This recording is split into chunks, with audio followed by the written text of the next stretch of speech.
성경 말씀은 시편 50편 15절 말씀입니다.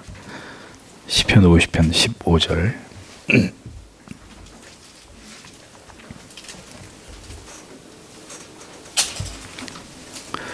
같이 읽겠습니다. 환난 날에 나를 부르라. 내가 너를 건지리니 내가 나를 영화롭게 하리로다. 아멘. 오늘은 기도의 종류, 사적인 기도와 공적인 기도에 대해서 기독교 강요를 해설하도록 하겠습니다. 28항 사적인 기도입니다. 하나님께 탄원과 간구를 통해서 성도는 우리의 소원을 하나님 앞에 토로하면서 동시에 하나님의 영광을 드러내고 하나님의 이름을 높일 수 있는 일들을 구함과 또 우리에게 유익이 되는 은혜들을 구할 수 있습니다. 그러니까 기도가 그런 의미를 포함한다는 거죠. 우리의 소원을 하나님 앞에 이렇게 구하는, 우리의 안타까움 속에서 하나님께 간절히 탄원하는 이런 내용이 담겨 있음과 동시에 그렇게 하나님의 이름을 부르면서 간절히 하나님 앞에 기도하는 그 행위 자체가 무엇이 되느냐, 하나님께 영광을 돌리는, 하나님의 이름을 높이는 굉장히 중요한 수단이 된다는 거죠. 그래서 기도가 심지어 예배 자체라고까지 그 기도의 중요성을 이렇게 확대해서 이야기하는 부분들도 많이 나오거든요. 기독교 강요 안에서. 그러니까 하나님께 영광을, 우리의 간절한 소원을 아르는 것에 대한 내용도 간구 안에 들어있다면, 그렇게 기도를 하면 할수록 하나님의 영광을 성도가 개인적인 경건 속에서 하나님께 영광을 돌리게 되는 것이고, 하나님의 이름을 높이는 행위가 된다. 하나님의 영광 받으시는 수단이 된다. 그럼으로써 또 하나님이 우리에게 은혜를 주시기 때문에 우리의 영혼에는 말할 수 없는 유익을 맛보게 되는 이런 내용들이 하나님 앞에 드리는 기도 안에 다 포함이 되어 있다는 거죠. 그리고 기도 가운데 드리는 감사를 통해서 우리에게 베푸신 하나님의 은혜에 합당한 찬양을 또 우리가 기도 가운데서 하나님 앞에 드리는 것이고, 하나님께서 우리에게 허락하신 모든 그 하나님의 너그러우심을 찬송하는 의미들이 우리의 기도 안에 다 포함되어 있어야 한다는 것입니다. 간절한 탄원의 간구와 그리고 이를 통한 하나님께 영광 돌림, 이것이 이제 칼빈이 얘기하는 기도의 중요한 두 가지 기능이다. 그래서 우리가 하나님 앞에 끊임없이 기도해야 될 이유가 여기에 있다라고 설명을 하는 거죠. 그래서 여러분 보십시오. 우리가 이 세상을 살아가는 가운데 신자는 끊임없이 외부로부터의 위협을 받고 또 여러 어려움들의 직면하에서 살아가게 되지 않습니까? 그러니까 이 세상에서 그리스도인으로 살아가는 삶 자체가 우리한테 굉장히 열악한 삶이 되는 거죠. 우리는 많은 제약이 있잖아요. 우리가 경건한 그리스도인으로 살려면 이것도 하지 말고 저것도 하지 말고 이것도 하나님 앞에 해야 될까 말아야 될까, 이런 늘 우리가 하나님께 초점을 맞추다 보니까 우리에게 초점을 맞추면 why not이죠. 뭘 못하고 왜 뭐가 안 되겠어요? 근데 언제나 하나님의 시선, 하나님 앞에서의 경건, 안 믿는 자들과의 구별됨, 이런 것들을 생각해야 되기 때문에 우리가 늘 그런 것들 고민하고 살아야 되니까 이 세상에서 사실 거룩한 삶을 지향해서 살아간다는 것 자체가 그리스도인에게 매우 열악한 삶이 되는 거죠. 우리가 마음대로 막 주의를 어기고 몇 달 동안 여행을 다닐 수가 있습니까? 뭘 우리가 자유롭게 할 수 있는 일이 뭐가 있어요? 열악한 삶에서, 그러니까 우리가 할 수 있는 건 계속해서 그런 우리의 삶에서 우리가 맛보게 되는 영적인 어떤 그 우울함, 고독함. 그러니까 하나님 앞에 탄식하면서 부르짖을 수밖에 없고, 하나님 앞에 도움을 호소하는 기도가 우리의 삶 속에 사실은 쉬지 않을 수밖에 없는 이유가, 우리만큼 그 이유가 뚜렷한 사람이 어디 있겠냐고요. 세상 사람들은 자기 힘 닿는 대로 살면 돼요. 있는 대로 쓰면 되고 하고 싶은 대로 살면 되지만, 우리에게는 많은 것들이 우리가 그리스도의 사람들이란 하나님의 자녀라는 이유 때문에 제약되고 하지 못하고 허용되지 않기 때문에 우리는 그 좁은 길을 가야 되는 사람이기 때문에 얼마나 많은 어려움, 애환이, 삶의 애환이 있겠냐고요. 그럼 우리가 할 수 있는 게 뭐냐? 그걸 어떻게 다 풀어가면서 살 수 있느냐? 그리스도인이 기도라는 거예요. 그 모든 것들을 기도를 통해 하나님 앞에 올려드리면서 우리의 소원을 들어주시는, 우리를 위로하시는 하나님을 경험하고, 또 그 하나님을 지극히 높이는 우리의 기도를 통해 하나님께 영광을 돌리면서 성도의 본인의 삶을 살아가고, 그게 우리의 삶의 내용이 되어야 된다는 것입니다. 우리에게 환난이 없다 할지라도 언제나 죄악의 유혹에 대한 문제와 또 우리 스스로 범죄하는 일들이 언제나 빈번하게 우리에게 일어나기 때문에 그때마다 우리 영혼이 어떻게 되죠? 데미지를 입잖아요. 그러니 다시 우리 영혼을 치유하고 다시 소생케 돼야 되는데, 우리 영혼이 치유를 받고 소생케 되는 그 중요한 하나님의 치유의 수단이 뭐냐? 기도라는 거예요. 하나님의 말씀을 통한 깨달음, 기도 가운데 우리의 마음을 오른만지시는 하나님의 은혜, 이런 것들이 중요한 수단이 되는 거죠. 그러나 이렇게 기도를 통해 하나님께 찬송과 감사의 기도, 또 간절한 탄원을 하나님 앞에 드릴 때마다 어떻게 됩니까? 그 기도를 드려야 되는 당위와 맞서서 또 우리 안에 있는 연약, 또 악한 마귀의 회방이 그렇게 하나님 앞에 기도하려고 하는 우리를 끊임없이 방해한단 말이죠. 그래서 여러분들이 기도에 간절히 마음을 쏟으려고 하면 할수록 뭘 느끼세요? 그 기도를 방해하는 세력들의 집요한 회방을 느끼는 거예요. 그러니까 기도를 아예 하지 않는 분은 기도 가운데 방해할 일도 없어요. 기도를 해야 방해를 받죠. 기도를 안 하는데 무슨 방해를 받아요. 기도에 마음을 쏟고 깊은 기도로 하나님께 나아가려고 하는 사람이나 기도 가운데 나타나는 사단의 회방, 역사를 경험하는 거죠. 그래서 빈번히 우리가 우리의 죄와 연약으로 또 마귀의 회방을, 방해를 우리가 받게 된단 말입니다. 그러므로 하나님께서는 우리가 그런 존재라는 걸 알기 때문에 우리가 항상 게으르고 연약하지만, 그리고 기도를 열렬히 해야 될 이유보다는 열렬히 기도를 하지 않을 핑계를 대면서 더 기도하지 않으려고 하는 게 우리라는 걸 하나님이 아시기 때문에 하나님이 어떻게 하십니까? 그러한 우리의 존재에 대해서 기도하지 않을 수 없는 은혜를 주시는 거예요. 하나님께 감사치 않을 수 없는 어떤 긍정적인 면에 있어서, 부정적인 면에 있어서는 고난과 실패나 뭐 이런 것들이라면, 어떤 뜻밖의 사고나 사건 이런 것들이라면, 긍정적인 면에서는 하나님 우리에게, 하나님의 자녀들에게 은혜를 주시는, 값없이 은혜를 주시는 거예요. 뭉클한 어떤 감격과 감사의 이유, 생각지도 않았는데 하나님이 나에게 주시는 어떤 그런 은혜들을 체험하면서 이렇게 올라오는 거죠. 이렇게 좋으신 하나님인데 내가 그 하나님을 멀리하면서 살아가고 있구나. 내가 하나님 앞에 나가서 무릎을 꿇어야지. 이런 은혜를 우리에게 주시는 거죠. 풍성한 은혜와 하나님께서 우리와 함께 하시고 우리를 도우시는 증거들을 삶의 현장에서 직간접적으로 경험하게 하심으로 우리로 하여금 기도의 자리로 나아오도록 하나님이 이끄시는 거예요. 하나님이 무조건 막 채찍으로 휘두르기만 하시는 게 아니라 때로는 달래기도 하시는 거죠. 좋은 걸 주셔가지고 그 하나님 앞에 감격의 눈물을 흘리면서 나오지 않으면 안 되도록 하나님이 그렇게 당근도 주시는 거예요. 그래서 그런 삶에서 하나님이 함께 하시는 기가 막힌 경험을 통해서 내가 하나님 앞에 이래도 내가 나가서 기도하지 않는다면 내가 인간이 아니지. 그래서 하나님 앞에 나가서 기도하고 하나님을 찬양하고 그런 동기를 하나님이 우리 안에 만들어 주시는 거죠. 연약한 우리를 붙들어 주시고 기도의 자리에 나와서 하나님께 감사와 찬양을 드리도록 하나님이 유도하신단 말이에요. 그러니까 그런 방법도 쓰시고 그렇게 수많은 기회를 줬는데도 기도의 자리를 물리치고 끝끝내 기도하지 않으면 안 될 만큼 우리의 팔을 비틀어서 고난으로 우리의 팔을 비틀어서라도 기도의 자리에 무릎을 꿇게 만드는 이 두 가지를 다 하나님이 사용하신다는 겁니다. 이런 은혜 주심을 깨닫지 못하고 주신 감사의 제목을 묵살하고 마치 내가 잘나가지고 어떤 생각지 못한 결과들을 내가 얻었다고 이렇게 착각하면서 점점 그 사람이 하나님께로부터 멀어지면 결국 어떤 문제가 벌어지느냐. 기도의 문은 닫히고 마는 거예요. 하나님과 급격히 멀어지면서 영적인 깊은 잠에 빠져드는 일들이 필연적으로 우리 영혼 가운데서 일어날 수밖에 없게 되는 것이라는 겁니다. 그럼 우리는 언제나 우리의 모든 소망과 부요함이 하나님께로부터 말미암고 하나님의 충만하신 은혜 아래서 우리가 살아가지 않으면 결국 우리 자신의 영적이고 육적인 모든 필요들을 누릴 수 없다는 것을 깨달아야 되는 겁니다.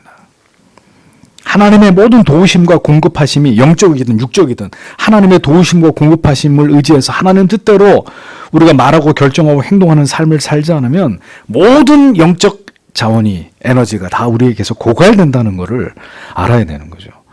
그래서 하나님이 그걸 깨닫게 하려고 실제로 그 경험을 시키는 거예요. 영적으로 탈진하게 만들기도 하고, 네? 완전히 바닥을 치는 이런 어떤 영적인 큰 좌절을, 침체를 맛보게도 하시기도 하고 하나님께서는 무슨 일이든 하나님의 뜻과 무관하게 사람의 생각이나 그가 의존하는 다른 사람의 생각을 따라서 하나님께 묻지 않고 어떤 일들을 시작하고 어떤 일들을 행하는 것에 대해서 칼빈이 얘기합니다. 제 얘기가 아니라 기독교 강요 안에서 하나님이 그런 경우에 어떻게 하신다고요? 하나님이 그를 저주하신다고 선언하는 거예요. 기도로 매 순간 하나님께 묻고 어떻게 하는 게 하나님이 기뻐하시는 겁니까? 하나님께 물어야 되는데 하나님의 뜻에 대해서는 관심도 없고 그냥 사람의 생각으로 아니면 내가 의지하는 하나님보다 더 신뢰하는 어떤 대상에게 가서 묻는 거예요. 그리고 그것만 가지고 어떤 일들을 계획하고 진행하고 그것들을 이루려고 하면 하나님이 그런 자를 저주하신다. 하나님의 백성인데도 불구하고 기도로 하나님의 뜻을 묻지 않고 자기 마음대로 행하는 모든 것에 대해서 하나님이 그를 저주하신다고 칼빈이 얘기하는 거예요. 이사야 30장 1절에 여호와께서 가라사대 화 있을진저 패역한 자식들이여 그들이 계교를 베푸나 나로 말미암아 하지 아니하며 계교를 계획과 모략을 계략을 짜내는데 그게 하나님에게서 온 게 아니라 우리가 하는 거예요. 우리가 하나님의 자녀들이라고 하면서도 하나님으로 말미암는 게 아니라 우리끼리 머리를 맞대가지고 뭔가를 짜내는 거죠. 31장 1절에 이사야 도움을 구하러 애굽으로 내려가는 자들은 화 있을진저. 아니 애굽에서 출애굽 시켰는데 다시 애굽에 가서 물어봐요. 어?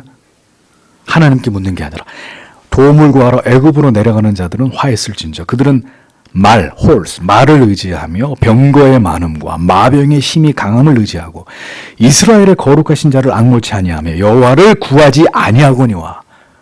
하나님이 그런 자들을 저주하신다는 거예요. 하나님께 묻지 않는 사람들, 하나님보다 눈에 보이는 물질을 더 의지하는 사람들, 하나님이 그냥 내버려 두지 않는다는 거죠. 하나님을 구하고 찾지 않으면서 다른 대상을 의지하는 것에 대해서 절대로 하나님이 이걸 간구하지 않아요. 그게 뭐예요? 그게 우상숭배란 말이에요. 우상숭배. 하나님 아닌 다른 대상에게 묻고 그래서 모든 일들을 결정하는, 하나님께서는 모든 축복의 근원이심을 인정하는 것에 대해서 하나님께 합당한 영광을 돌리고 하나님께로부터 무엇인가를 받을 때마다 항상 감사가 뒤따르도록, 그래서 하나님께 온전한 찬양과 감사를 하나님이 받으시기에 합당한 그것을 하나님께 돌려드리지 않는다면 하나님이 보실 때 너희는 내가 주는 은혜를 받을 자격이 없는 자다, 이렇게 하나님을 간주하신다는 거예요. 이것은 하나님을 모를 때는 이렇게 하시지 않죠. 우리가 하나님을 모를 땐 값없이 은혜를 주셔서 그 하나님을 알고 하나님 앞에 부복하고 하나님의 자녀가 되고, 이런 과정들이 우리가 믿음이 없을 때는 하나님의 일방적인 은혜를 통해서 우리 안에 일어나는데 다 알아요. 이제 하나님의 은혜로 하나님의 자녀가 됐고 하나님 우리에게 뭘 원하시는지도 알고 어떻게 사는 것이 하나님을 영화롭게 하는지도 알아. 다 아는데 그러면 그 아는 방식을 따라 성도가 살지 않고 하나님께 마땅히 돌려드려야 될 걸 자꾸 자기가 꿀꺽꿀꺽 한단 말이에요. 감사하지도 않고 하나님을 찬양하지도 않고 하나님께 영광을 돌지도 않고, 그렇게 하는 것에 대해서 하나님이 그 자녀에 대해서 그래도 어이구 내 새끼 내가 이뻐한다, 그런 하나님이 아니시라는 거예요. 하나님이 그는 내가 더 은혜를 줄 이유가 없는 자다, 이렇게 보신다는 거예요. 그러니까 계속 우리의 삶이 하나님 앞에서 그렇게 살면 하나님 우리에게 주신 은혜가 점점 유실되는 거죠. 하나님은 은혜를 받을 때마다 주님 저 같은 것에게 이런 은혜를 주시다뇨, 이 버러지 같은 인생에게 하나님이 이런 감당할 길이 없는 은혜를 주시다뇨, 이렇게 해서 감사하고 기뻐하고 그 하나님을 높이는 자에게 계속 은혜를 주시는 거지, 은혜를 주시고 보호하시고 지키시고 인도하시고 채워주시는데도 매일 입을 닦는 자에게는 은혜를 누릴 자격이 없다고 하나님이 간주하신다는 거예요. 그러니까 기도는 바로 그와 같은 하나님께 합당한 영광을 하나님께 돌려드리는 가장 중요한 수단이다. 바울은 디모데전서 4장 5절에서 하나님의 말씀과 기도로 거룩하여짐이라 하고 증언함으로써 말씀과 기도가 없이는 절대로 우리는 거룩해질 수도 우리의 영혼의 순교를 유지할 수도 없다는 것을 분명히 못 받고 있습니다. 다시 말씀드립니다. 성도가 뭘로 거룩해진다고요? 이미 구원받은 하나님의 자녀가 뭘 통해서 계속해서 그 언약이 갱신되고 그 경건이 발전하면서 경건이 더 깊어지면서 더 성화되고 더 그리스도를 닮아가느냐? 말씀과 기도라고 하는 수단을 통해서. 그러니까 말씀과 기도라는 수단을 내 삶에서 이렇게 삭제해버리는 즉시 우리는 있으나마나한 그리스도인이 되는 거예요. 유명무실한 그리스도인이 되는 거예요. 딱 성경이 답을 줬잖아. 하나님의 말씀과 기도로 거룩하여심이니라.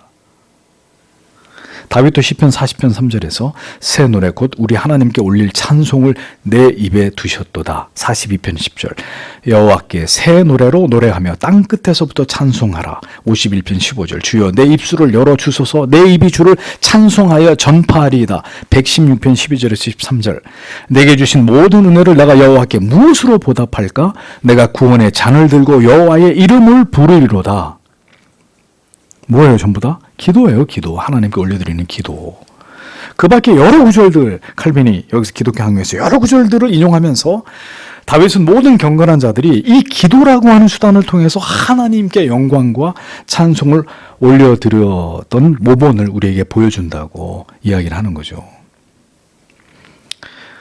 여러분 여쭤보겠습니다. 여러분 어떻게 하나님께 영광을 돌리십니까? 지난 한 주간도 어떻게 하나님께 영광을 돌리셨습니까? 어떤 수단을 통해서요? 막연하죠. 잘 모르시겠죠. 하나님의 영광 위해서 살아야 된다고 귀에 딱지가 않도록 들었는데 내가 어떤 식으로 하나님께 영광을 돌렸나? 기억이 안 나시죠? 왜 그럴까요? 기도가 하나님을 영화롭게 하고 하나님께 영광을 돌리는 중요한 수단인데 기도가 없었기 때문에 우리의 삶의 기도가 점점 더 실종되고 있으니까 하나님께 영광을 위하는 캐치프레이즈는 알겠는데 내 삶이 하나님의 영광을 위하는지 그렇지 않은지를 확인할 길이 없는 거예요. 그리고 하나님 말씀까지 제껴놓아버리면 우리가 사는 이유가 뭐겠어요? 우리가 존재하는 목적이 뭐겠어요? 우리가 도대체 무슨 방법으로 거룩해지겠어요?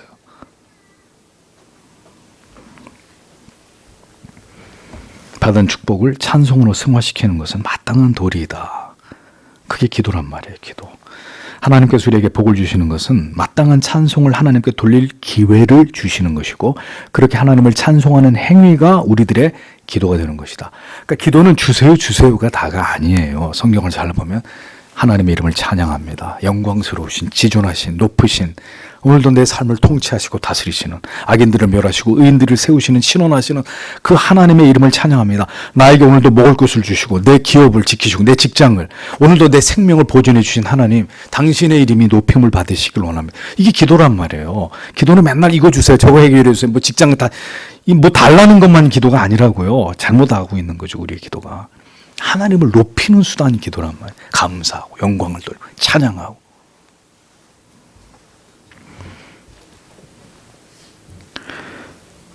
기도는 신자가 그의 이름을 위하여 무엇인가를 해주시기를 하나님께 구할 때마다 자기의 이름으로는 아무것도 얻을 자격이 없음을 고백하는 것이고, 그러므로 무엇인가를 하나님께로부터 받을 때 마땅히 하나님께 감사를 드리도록 스스로를 메어 놓는 것이고, 그렇게 베풀어 주신 하나님의 은혜를 올바로 사용하면서 그 은혜를 온전히 전파할 것을 스스로에게 약속하는 행위이다라고 칼빈이 기도를 정의한 거예요. 다시 말씀드려요. 기도는 신자가 그의 이름을 위하여 무엇인가를 해주시기를 하나님께 구할 때마다 자기의 이름으로는 아무것도 얻을 자격이 없음을 고백하는 것이고, 그러므로 무엇인가를 하나님께로부터 받을 때 마땅히 하나님께 감사를 드리도록 내 스스로를 기도라는 수단을 통해 메어 놓는 것이고, 그렇게 베풀어 주신 하나님의 은혜를 올바로 사용하며 그 은혜를 온전히 전파할 것을 스스로에게 기도를 통해 하나님 앞에 약속하는 행위이다. 이런 기도를 하나님이 왜 안 들어주시고 왜 안 기뻐하시겠냐고요. 이런 기도를, 이런 내용의 기도를.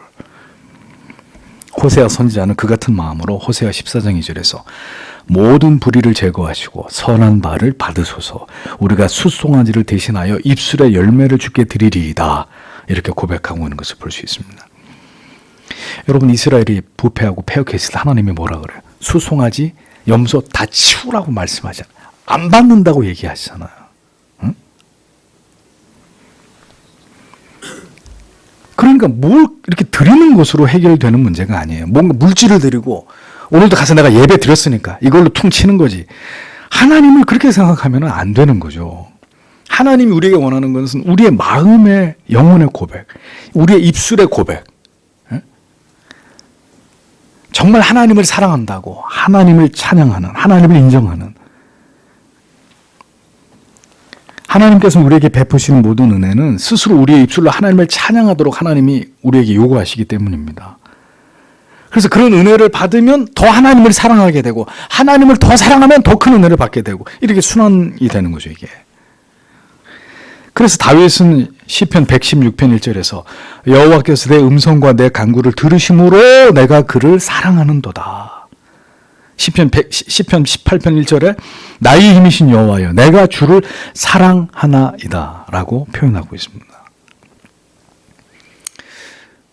그러니까 여러분, 하나님을 사랑할수록, 하나님께 은혜를 받을수록 하나님 사랑합니다. 하나님 감사합니다. 하나님으로 인하여 기쁘고 즐겁습니다. 이런 표현을 하는 게 이상하지가 않아요. 근데 이제 그렇게 은혜가 멀어지고 하나님의 사랑을 체험하지 못하게 되면 사랑하지도 않는 대상한테 사랑합니다. 하나님의 이름을 찬양합니다. 영광도 안 되는 거잖아요. 안 되는 거잖아요. 하나님의 넘치는 은혜가 부어질 때 우리 영혼의 반응이 이 다윗처럼 나오는 거예요. 내 음성과 간구를 들으시는 하나님, 내가 당신을 사랑합니다. 나의 힘이신 여호와여, 내가 주를 사랑하나이다. 그러니까 사랑에 빠진 사람의 특징이 뭐죠? 끊임없이 사랑하고 내가 당신을 사랑한다는 걸 표현하고 싶고 고백하고 싶고 저 사람이 내가 당신을 그만큼 사랑하고 있다는 걸 제발 알아주기를 바라는, 그게 사랑의 속성이잖아요. 그러니까 제발 그만하라 그래도 아니야, 난 당신을 너무 사랑해, 당신을 너무 사랑합니다. 또 얘기하고 싶고 또 얘기하고 싶고. 근데 그 말이 쑥 기어들어가. 결혼하고 10년 되면. 그렇죠? 왜 그래요? 왜 그래요? 정말 하나님의 은혜를 주시고 그 은혜에 감사해서 하나님을 사랑합니다. 그런 복된 관계, 그런 아름다운 관계, 하나님이 우리에게 그걸 원하시는 것이고 그것이 잘 표현되는 통로가 기도란 말이에요. 하나님께서 베푸신 은혜 앞에서 진정한 사랑으로 하나님을 찬양하는 게 아니라면 하나님을 기쁘시게 할 수 없는 것이고, 감사와 함께 하나님께 드려지는 것이 아니라면 칼빈이 모두 하나님 앞에 악한 것이다. 그러니까 가식적으로 사랑한다고 말하는 거는 사랑하지 않는다고 말하는 것보다 더 악한 거잖아요. 가식적으로, 거짓말로 사랑한다고. 그러니까 하나님이 예수께서 이 땅에 계실 때 바리새인들을, 서기관들을 그렇게 미워하신 이유가 그거예요. 가식적인, 하나님 앞에 위선적이라는 거예요. 사랑하지도 않으면서 지 자신들을 더 사랑하면서 겉으로만 하나님 사랑한다 그러고. 바울은 빌립보서 4장 6절에서 모든 일에 기도와 간구로 너희 구할 것을 감사함으로 하나님께 아뢰라 라고 말함으로써 우리가 기도할 때 절대로 짜증이나 지겨움, 초조함, 원망스러움, 두려움으로 불안해하는 가운데 기도해서는 안 되고, 자기의 감정을 가라앉히고 절제하는 가운데 하나님께 구하는 바를 조용히 기다리면서 기쁨으로 하나님을 찬양하는 게 맞다고 우리에게 충고했다고 칼빈이 그렇게 얘기를 하는 거죠. 모든 일에 기도와 간구로 너희 구할 것을 감사함으로 하나님께 아뢰라. 감사함으로, 자원하는 마음으로, 기쁜 마음으로, 기꺼이 그렇게 하라는 거예요. 억지로 할 수 없이. 안 하면 왠지 불안하니까. 이런 것들은 기도에 합당한 동기가 아니라는 거죠. 기도는 이토록 감사할 수 없는 조건 속에서도, 그리고 감사의 내용으로 가득한 가운데서도 하나님을 향한 우리의 찬송의 마음을 표현하는 수단이다. 그와 같은 감격과 감사와 찬송을 그리스도의 중보를 통해서 하나님 앞에 아름답게 올려드리는 것을 하나님이 기뻐하신다. 그래서 이런 합당한 기도를 하나님이 너무 기뻐하세요. 성도의 모든 기도를 하나님이 기뻐하시는 게 아니라 뒤에서 설명하겠지만 이상한 미신적인 기도, 이기적인 기도, 기복적인 이런 기도는 하나님이 멸시하시지만, 이런 하나님을 높이고 감사하고 하나님께 영광을 돌리고 하나님을 기뻐하는 이런 본질적인 기도를 하나님이 너무너무 기뻐하신다는 거예요. 자기 백성들에게서. 그래서 기도만 잘 드려도 그의 영혼은 물된 동산같이 기름질 수 있는 거예요. 하나님이 기뻐하는 이런 바른 기도의 생활, 물론 다른 건 다 못하는데 기도만 잘한다, 그럴 수 있어요? 그런 건 없는 거죠.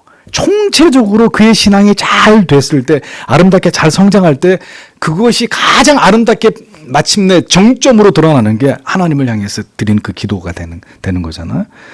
그러니까 그게 그 사람 기도가 그 사람의 신앙을 대표하는 게 되는 거예요.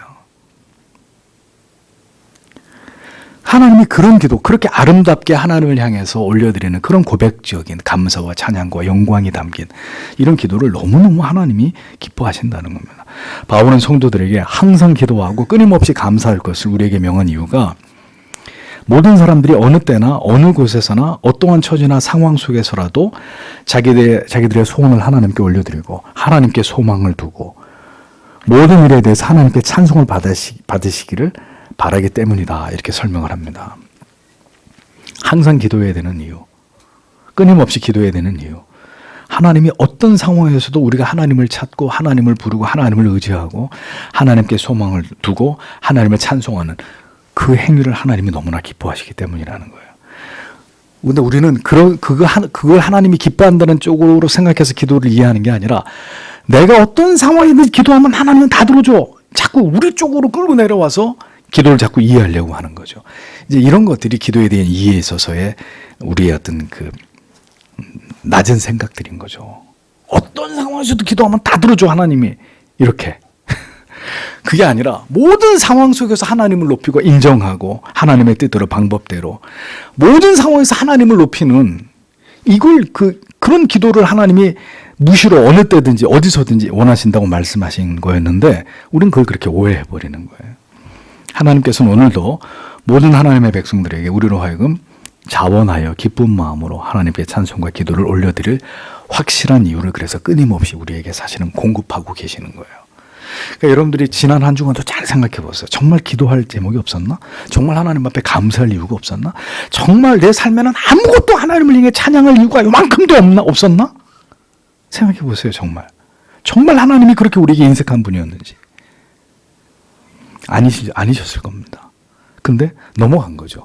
기도가 습관이 되지 않고 그럴 때마다 하나님을 찬양하고 영광 돌리는 게 습관이 되어 있지 않다 보니까 뭔가 좋은 일, 기쁜 일, 생각지도 않았는데 어떤 하나님이 내 삶에 일어났던 어떤 일들에 대해서 전혀 감사할 마음도 안 생기고 하나님 앞에 기도할 마음도 안 생기고 그런 감각을 다 잃어버려. 다 무뎌져 버린 거죠. 기도하지 않으니까. 근데 하나님은 중요한 것은 끊임없이 그렇게 찬송하고 기도할 확실한 이유들을 자기 백성들의 삶 가운데서 그분이 베풀어 주신다는 거예요. 여러분들의 기도가 왜 죽은지를 생각해 보십시오. 그렇게 하나님을 향해서 감격과 감사와 기쁨의 찬송을 올려드렸어야 될 그 수많은 날들과 기도할 일들을 수많은 기도의 제목들을 여러분들이 바쁘고 피곤하시다는 이유로 여러분들의 마음이나 감정이 조금 상했다는 이유로 거절을 하거나 거부했기 때문에 내 기도가 깊이 죽어 있는 것은 아닌가를 돌이켜보셔야 된다는 거예요. 그리고 하나님이 깨워달라고 기도해야 되는 거죠. 이 기도의 감각을. 하나님께서는 오늘도 기도하도록 중요한 얘기예요. 오늘 여기 칼빈이 하는 얘기 중에 하나님은 우리에게 기도하도록 기도의 마음을 쏟도록 우리에게 은혜를 주시고 우리 마음을 돌려놓는 것을 기뻐하시는 분이다. 다시 기도할 수 있도록 다시 기도의 자리로 나아가도록 도우시는 은혜의 샘물이 마른 눈바닥처럼 갈라있는 우리의 영혼 가운데도 하나님 임하기를 원합니다. 라고 기도하셔야 되는 거죠. 기도가 안 되면 이 기도가 제일 먼저 해야 되는 기도예요. 29번째, 공적인 기도의 필요성과 위험 요인. 자, 항상 끊임없이 기도해야 하는 일은 개인의 사적인 기도와만 관련이 있는 것이 아니라 교회에서의 공적인 기도와도 분명히 관련이 되어 있습니다. 근데 공적인 기도는 사적인 기도처럼 기도할 수 있는 문제가 아닙니다. 왜냐하면 공적인 기도를 드리려면 공적인 기도를 드릴 수 있는 환경, 여건, 시간들, 질서 이런 것들이 준비되어야 되기 때문에 사적인 기도야 우리의 삶의 공간에서 어디서든 쉽게 할 수 있지만 공적인 기도는 아무 데서나 할 수 있는 기도가 아니거든요. 공적인 기도를 위해서는 특별한 시간, 장소를 정해놓는 게 필요하다고 칼빈이 충고를 합니다. 그럼 이제 이 일은 종종 자주 어디서 하게 되는 거죠? 교회에서 하게 되는 거잖아요.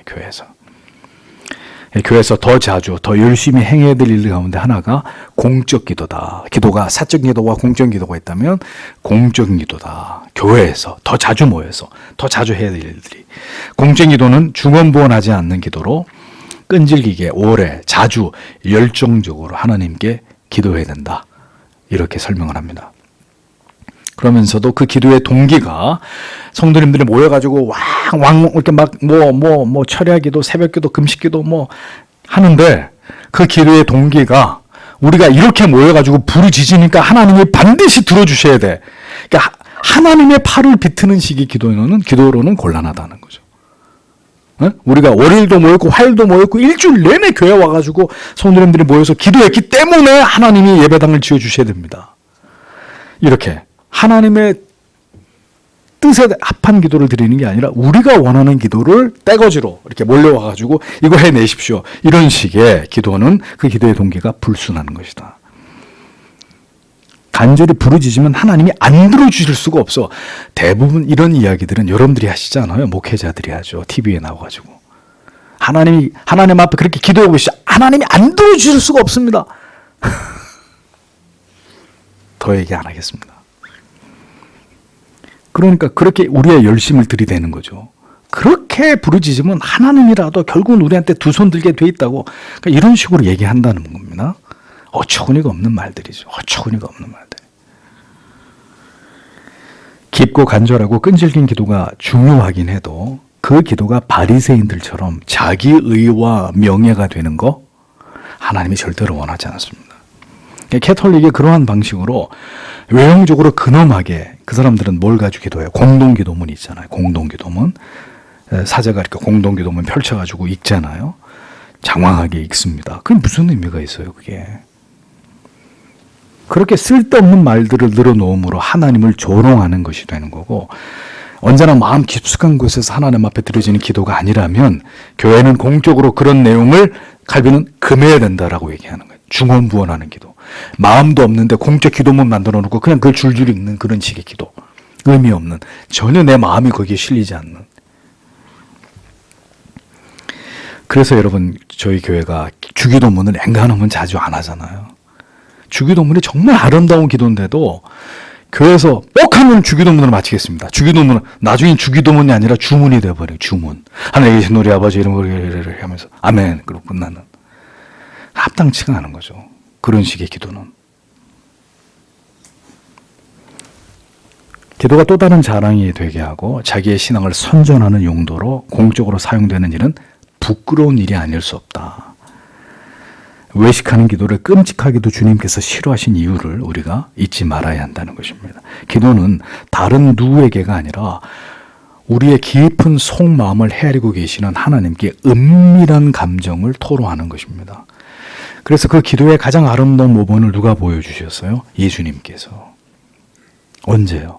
미명에. 제자들이 다 자고 있는 시간에. 나 같으면 기상. 내 기도하러 가는데 당연히 니들이 따라가야지. 다 두드려 깨워가지고 다 데리고 가실 텐데 주님은 제자들이 깰까봐 조용히 미명의 시간에 일어나셔서 당신만이 아시는 은밀한 기도의 장소에 나아가셔서 기도하시잖아요. 그게 뭐냐면 기도의 본을 우리에게 보여주시고 기도는 이렇게 하는 거다라고 우리에게 가르쳐 주시는 거죠. 골방으로 들어가서 심지어 문을 잠그고 은밀한 중에 계시는 내 하나님께 기도해라 라고 칭찬을 바라는 외식적인 기도를 드리는 바리새인들을 향해서 주님이 따끔하게 말씀하시는 거예요. 기도는 조용히 우리의 모든 마음과 생각을 하나님께 집중할 수 있도록 홀로 고요히 기도할 수 있는 곳을 찾는 것이 중요합니다.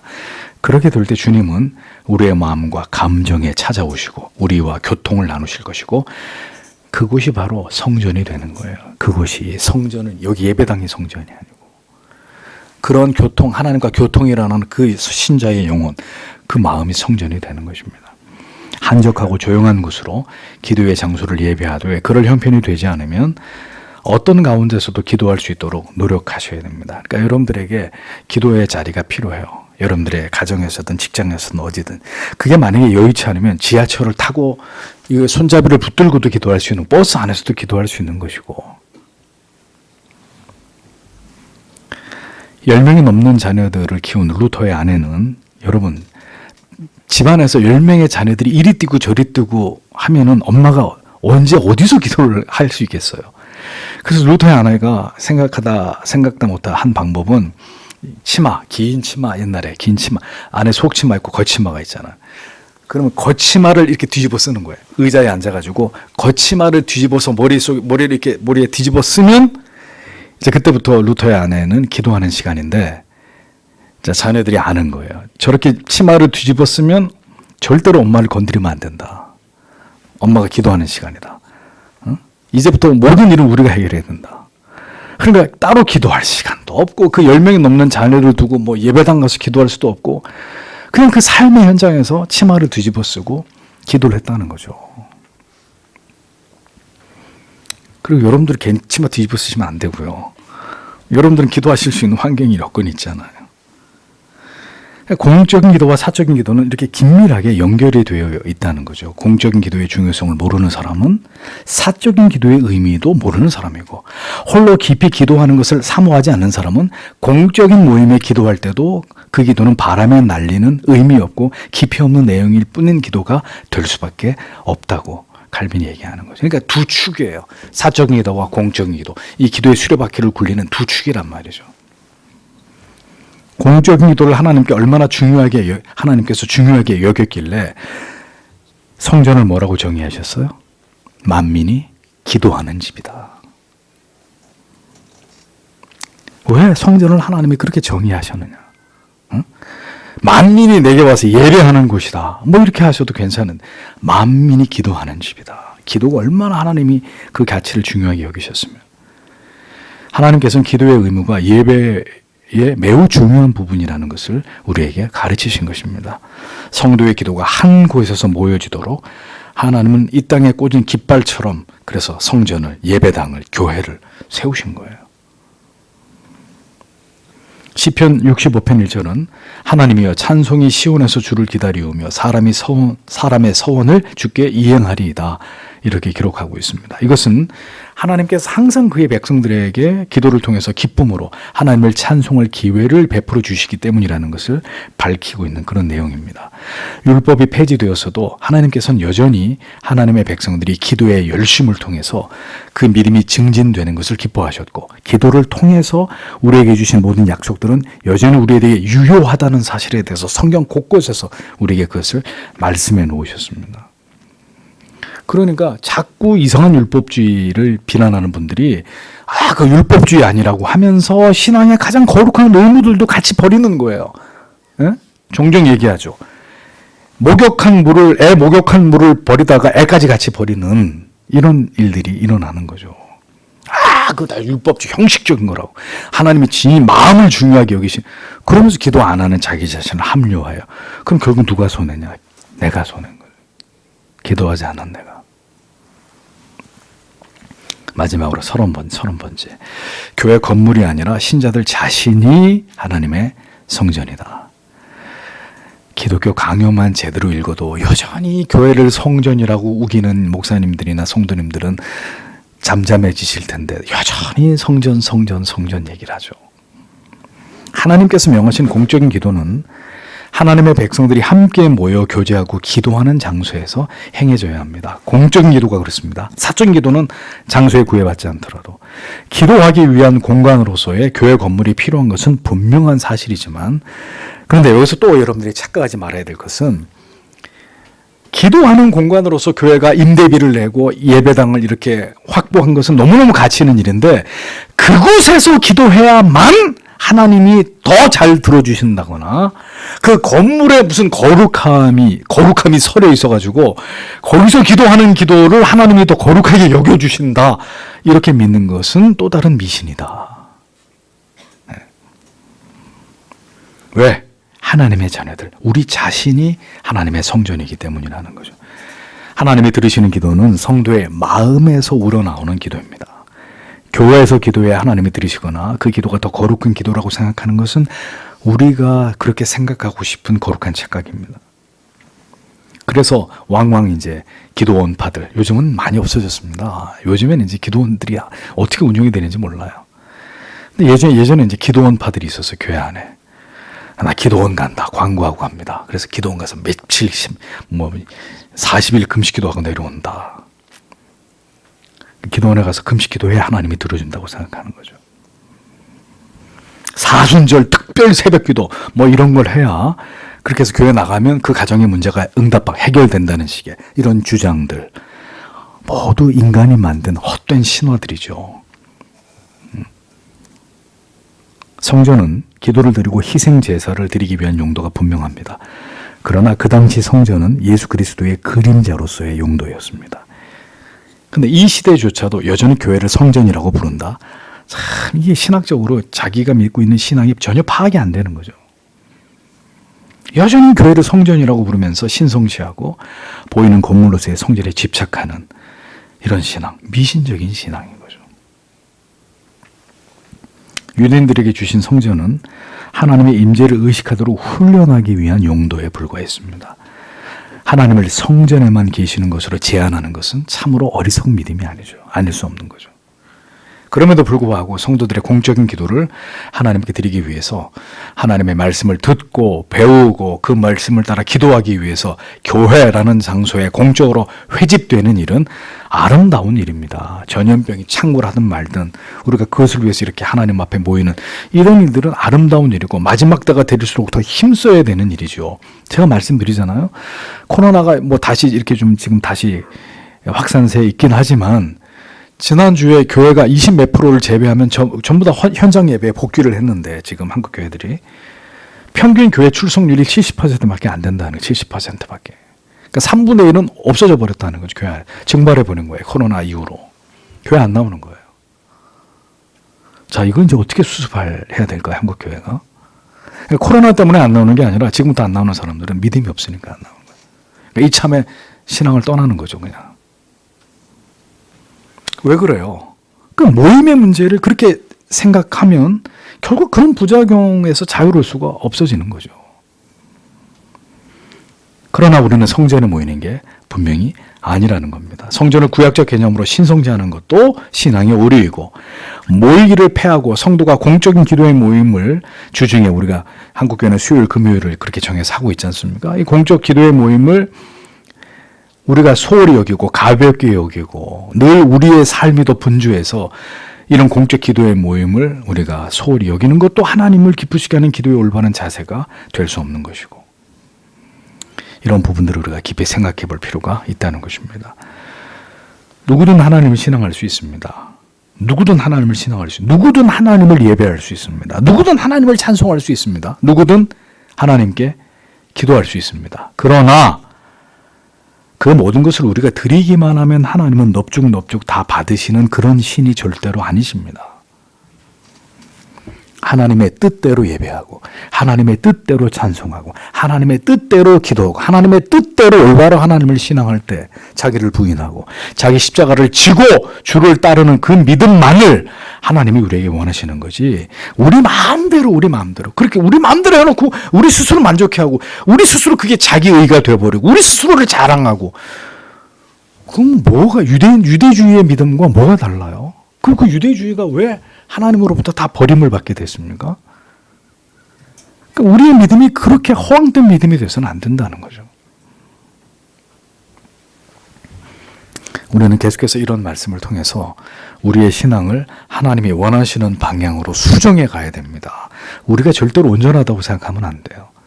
여전히 우리 안에 많은 오류들이 있어요. 미신적 요소들이 있고 내 마음대로 하고 싶어하는 우리의 본성들이 있어요. 그러니까 끊임없이 내가 본위가 돼서는 안 되고 이 하나님의 말씀과 교리가 중심이 돼서 끊임없이 우리의 삶의 방향, 신앙의 방향을 수정해 나가야 되는 거죠. 누구도 그 일을 스스로 할 수 없기 때문에 오늘도 성경과 올바른 교리를 통해서 안전하게 그 일을 이루어 나아가야 되는 것입니다. 그래서 우리는 오늘도 성경을 배우고 교리를 익히는 것이죠. 우리가 하나님을 경외하고 사랑하기 때문에. 계속해서 하나님께서 그러한 길로 우리를 인도해 주시기를 오늘도 하나님 앞에 기도하기를 원합니다. 기도하겠습니다.